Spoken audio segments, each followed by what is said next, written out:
Assalamualaikum warahmatullahi wabarakatuh. Selamat datang di pembelajaran jarak jauh. Anak-anak pemilik otak cerdas yang selalu bersemangat, bagaimana kabarnya? Baik-baik saja bukan? Mudah-mudahan anak-anak dalam keadaan baik, sehat, serta tetap bersemangat untuk mengikuti pembelajaran. Hari ini kita akan membahas tentang zat aditif. Sebelum kita lebih lanjut, sebaiknya kita membaca doa terlebih dahulu dengan bersama-sama membaca basmalah. Bismillahirrahmanirrahim. Semoga dengan bacaan basmalah tadi Allah akan meridhoi langkah kita dan hasil pembelajaran nanti bisa bermanfaat baik di dunia maupun di akhirat. Amin ya robbal alamin. Anak-anak, walaupun kita tidak bisa bertatap muka secara langsung, saya berharap anak-anak tetaplah bersemangat untuk belajar dari rumah dan tetap menjalankan protokol kesehatan dengan menerapkan 3M, mencuci tangan dengan sabun, memakai masker, dan selalu menjaga jarak. Hal ini dilakukan untuk mencegah penularan atau penyebaran COVID-19. Tujuan pembelajaran kita hari ini, 1. Dapat menyebutkan pengertian zat aditif. 2. Dapat mengidentifikasi jenis-jenis aditif alami dan buatan atau sintetis.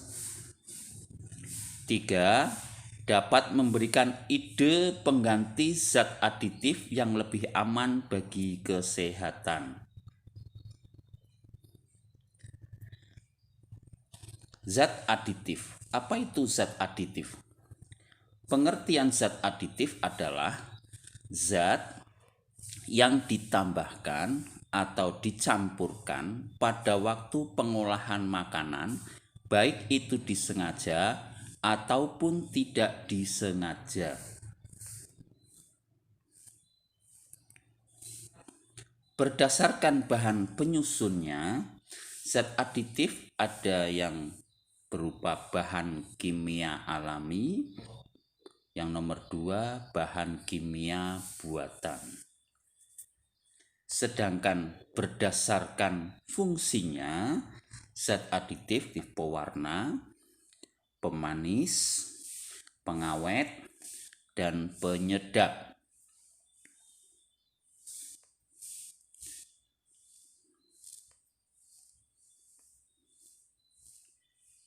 Fungsi zat aditif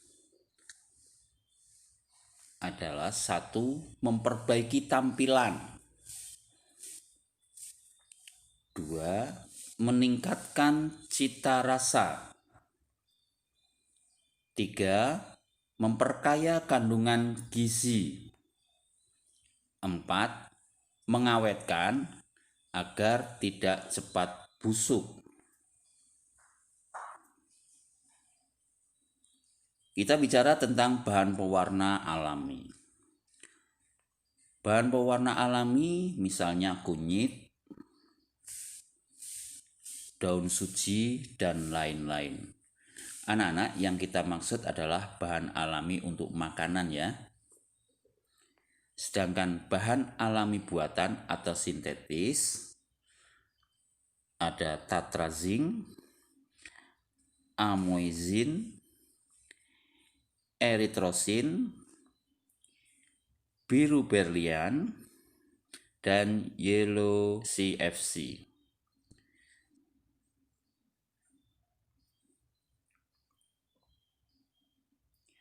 Bahan pewarna alami. Ini adalah contoh gambar-gambar bahan pewarna alami dan pemanfaatannya. Kunyit biasanya digunakan untuk membuat nasi kuning. Anak-anak kalau membuat nasi kuning menggunakan pewarna tekstil, ya akan merusak tubuh kita sendiri. Ada daun suji biasanya digunakan untuk membuat klepon atau membuat cendol. Ada pandan digunakan untuk pewangi dari makanan. Nah, sebagaimana fungsinya, diberi warna akan meningkatkan tampilan, sedangkan diberi pewangi akan meningkatkan cita rasa.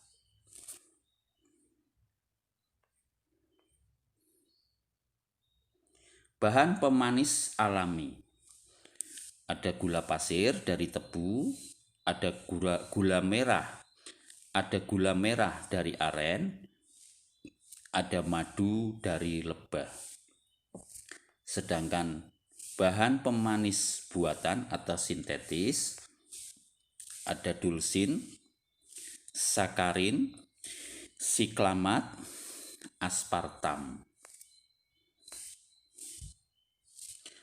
Bahan pengawet alami melalui pengasapan ikan, manisan buah, penggaraman ikan, pendinginan buah di lemari es. Itu membuat makanan menjadi awet, tidak cepat busuk. Sedangkan bahan pengawet buatan atau sintetis adalah garam benzoat,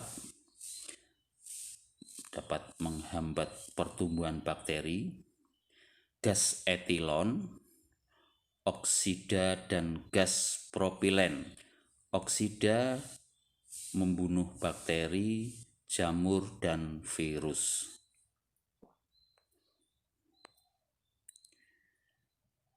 Bahaya bahan pengawet buatan atau sintetis.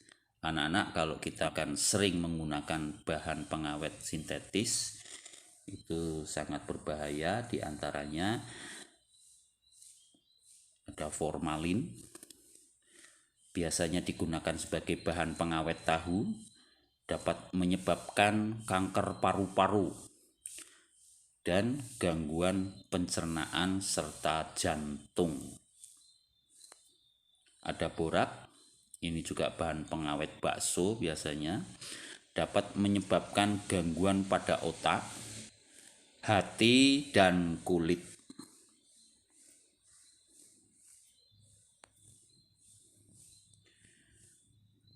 Bahan penyedap alami, ada rempah-rempah, ada biji pala, cengkeh, daun salam, sereh, kayu manis, lada, laos, dan lain sebagainya.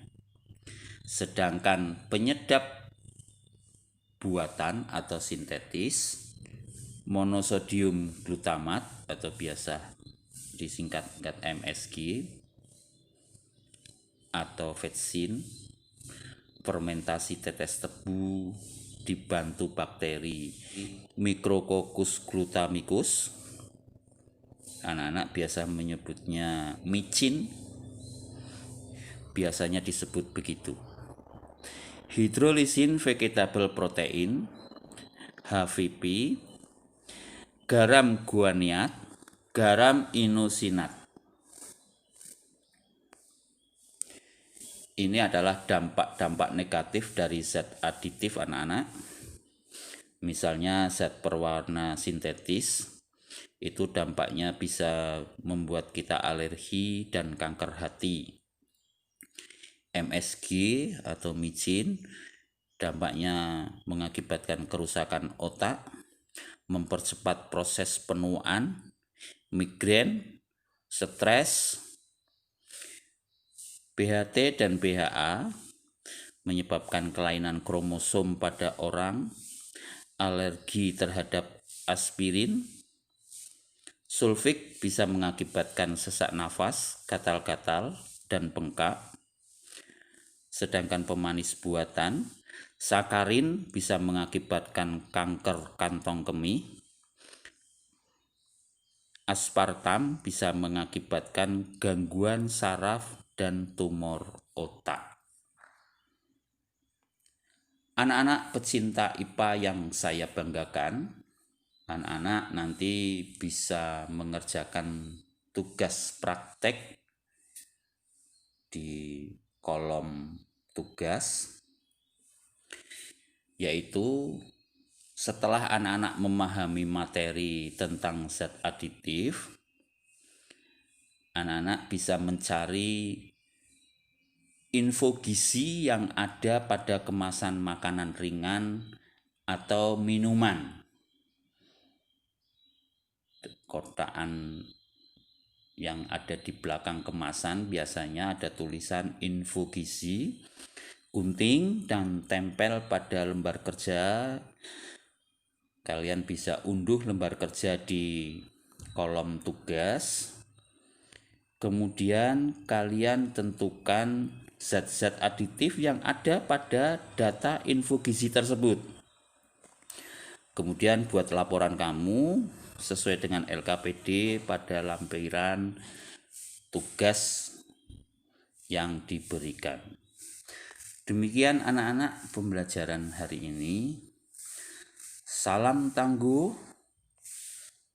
Terima kasih. Wassalamualaikum warahmatullahi wabarakatuh.